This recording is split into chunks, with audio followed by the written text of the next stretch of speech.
Today we're going to be taking a look at the game Elder Signs, 1 to 8 player horror adventure style game. It's kind of different. It's like a souped up Yahtzee from Richard Launius, who, if I remember correctly, did Thunder Rolls, which I have over here on the shelf and we have reviewed. But let's get this down here and we'll take a quick look at Elder Sign. Alright, so Elder Sign by Richard Launius and Kevin Wilson is a 1 to 8 player game that came out around 2011. This was one of the first games that I picked up when I started getting into modern board gaming. Yeah, I've had it for a long time. But your goal here is to combat one of the ancient ones, and we picked Azathoth for this because it's the simplest, and try to stop them from taking over or escaping Miskatonic University.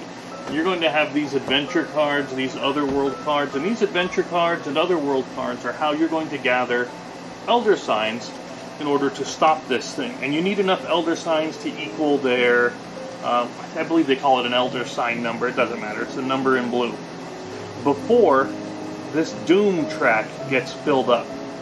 Because if this Doom track ever gets filled up, the Elder thing awakens.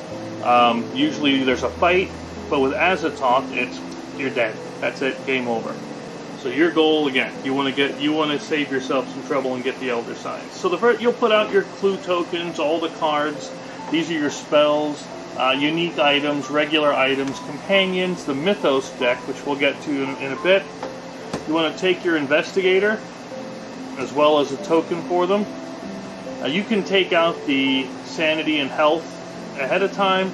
That's up to you. I usually do, and just stack it on and then take it away when they lose it. And one of the nice things is that if you die in here, you don't actually die. I mean, this character dies, but you just get a new investigator. And I do have a couple of the expansions, but I have a stack of investigators that will probably die a lot. You also want to set out what's called,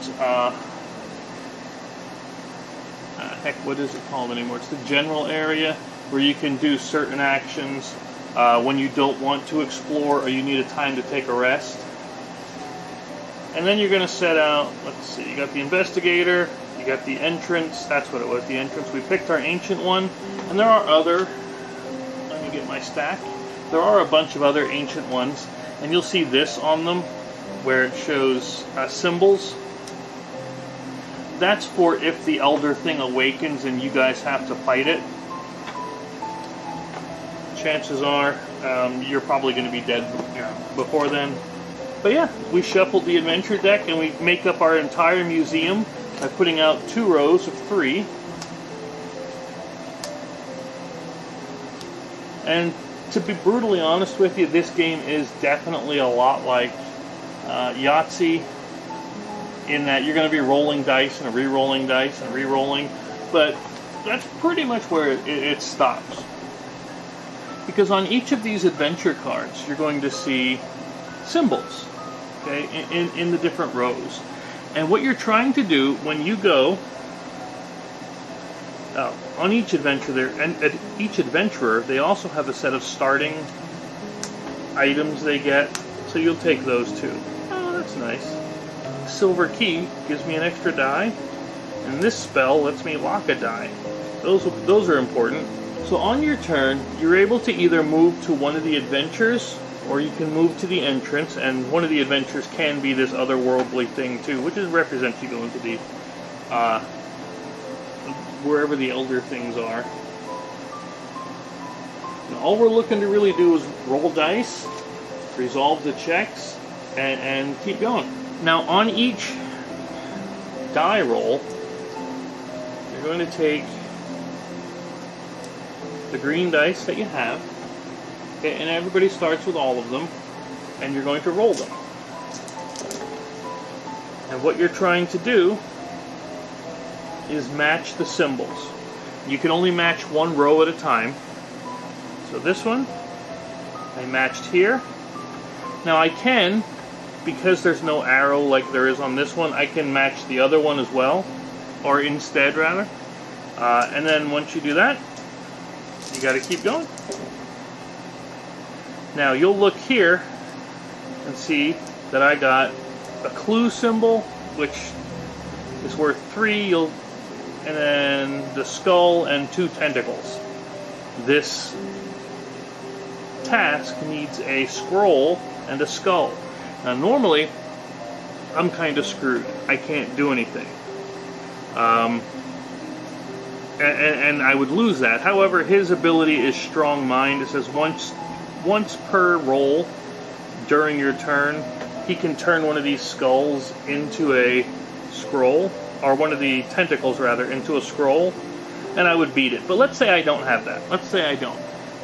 Well, when you lose a roll, what you do, get rid of a die, and then re-roll them all again. Now there are ways that you can, like with spells, lock and keep a die. In other words, I would be able to save one. But if I didn't have that, then I would just roll them again. And if I failed, I keep taking dice away until there's no way I can complete it. If I can't complete it, I suffer the penalties on this side. If I finish it, like we had before, where I could turn it into the correct thing, or we used other items or spells, then the thing is complete, and you would get the bonus on that side. So this one would get me a common item and a spell. Now, a lot of these adventures are going to have effects or abilities. This one locks a green die, and what a locked die is it sits there. You can't do anything with it until that adventure is completed. So until you go down there and complete that, you're only allowed to have 5 dice instead of all 6. If, like we said with this arrow, you must do them in order. Oh, this thing's a sucker right here. This one automatically, when you complete this row, you lose a sanity. This one, you lose a health, and then you keep going from there. But it gets you an elder sign. And that's how you get them in order to stop this thing. And if you notice, some of these have a white border. Those are for monsters. So anytime on the elder things, the ancient ones, when it gets to these symbols, you're going to be putting out a monster. And when you put out a monster, you put it on wherever the white one is. Usually you only put one on at a time until all of them are filled, then you go back if there needs to be a second, then you can put one out. And after your turn, advance the clock, whether you completed an adventure or not, advance the clock and continue on. Now if the clock gets to midnight, then you do your Mythos card. And the Mythos card is going to be an immediate effect, and then something that's probably going to hurt you later. So for instance, this one says, the time is right. Add 2 Doom tokens to the Doom track. So I would take 2 of these handy dandy Doom tokens, place them on here. Now why do we place them on? Because later when you fight the Elder thing, you take the Doom tokens off. So it helps to measure their health if you're going to fight it. Now with Azathoth, it's really just measuring where we're going to, or how long until we're all dead. But so the immediate effect was put 2 Doom tokens out. And then the next one says, the next time the clock strikes midnight, each investigator without a common item gains a common item. So that's not bad. They're not always that pleasant. And then you continue, whether you're playing by yourself or with others, until either the Doom track is full, or you manage to get enough Elder Signs to stop this thing. Now, one of the things you will end up getting throughout this game are these things. They look like shoe prints, but they're clues. I don't know why they picked shoe prints. I wasn't there for that meeting. But each clue, when you spend one, lets you re-roll 1 or more of your dice that you have. And then you return it, and you can get more later.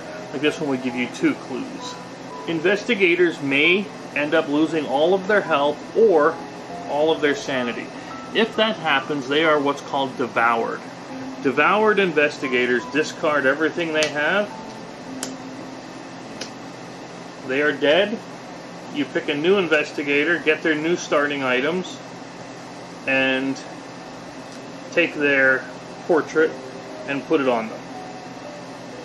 And they're able to start on the next turn. Now, when we were talking about the Doom track, and it mentioned bringing out monsters, that's what's in here. Now, that doesn't come with the bag. You're going to have to come up with something. But a monster is pretty cool because when it comes out, it replaces one of the things that are on there. Now, yes, I'll admit, they can do some bad things, but they also give you, much like the adventure cards, these here little circles here, they give you trophy points. And trophy points can be spent over here at the entrance to do things like heal, gain extra clue tokens, gain cards, gain allies, companions, and so on.